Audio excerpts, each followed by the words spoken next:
ஜீவவசனம் கூறுவோம், சகோதரரே சேர்ந்தே எக்காலம் ஊதுவோம். கர்த்தருடைய நாமம் உயர்த்தப்படுவதாக. கிறிஸ்துவுக்குள் அன்பானவர்களே, இந்த நாளிலும் ஜீவ வார்த்தை ஒன்றை நாம் கேட்போம். சங்கீதம் 94:14.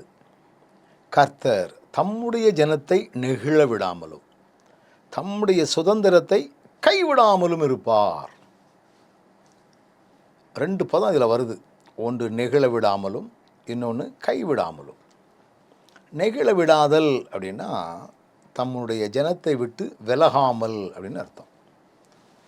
தம்முடைய ஜனங்களோடே கூட இருக்கிறவர் அவர். தம்முடைய சுதந்திரத்தை கைவிடாமலும். சுதந்திரம் என்றால் என்ன? சுதந்திரவாளி என்று சொல்வார்கள். ஒரு பெற்றோர் இருக்கிறார்கள், அவர்களுக்கு ஒரு மகன் இருக்கிறான் என்றால் அந்த குடும்பத்துக்கு சுதந்திரவாளி அவன்தான்.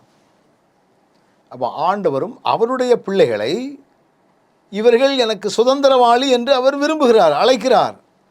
நான் அவருடைய பிள்ளையாக இருக்கிறேன் என்கிற உரிமை பாராட்டல் நமக்குள்ளே இருக்கும் என்றால் என் ஆண்டவரால் கைவிடாமல் இருக்குவேன். அவர்களை கைவிடவே மாட்டார்.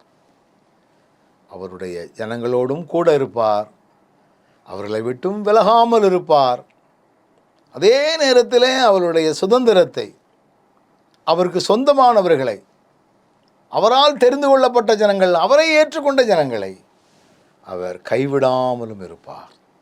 இதுதான் நம்முடைய ஆண்டவர்.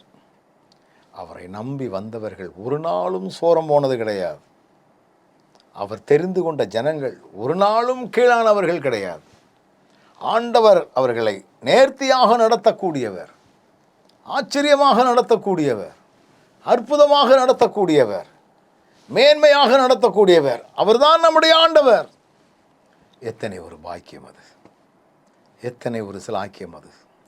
அப்போ ஆண்டவர் அவருடைய ஜனங்களுக்காக அவர் கூட இருந்து வழிநடத்துகிறது மாத்திரமல்ல, தம்முடைய சுதந்திரம் என்று சொல்லக்கூடிய அவருடைய பிள்ளைகளை கைவிடாமலும் இருக்கிறாராம். இப்படிப்பட்ட ஆண்டவர் நமக்கு இருக்கிறார். நல்ல ஆண்டவரே, நம்முடைய வார்த்தைகளின் மூலமாக எங்களை தேற்றுகிறீர், எங்களோடு கூட இருக்கிறீர், எந்த நிலையிலும் எங்களை கைவிடாமல் இருக்கிறீர் அப்படிங்கிற தைரியத்தை கொடுத்திருக்கிறீர். தைரியத்தோடு நாங்கள் இன்னும் கிருபாசன தண்டையில் நெருங்கி சேருகின்ற பலன் தந்தை எங்களை வழி நடத்தும். இயேசுவின் நாமத்தில் பிதாவே, ஆமென்.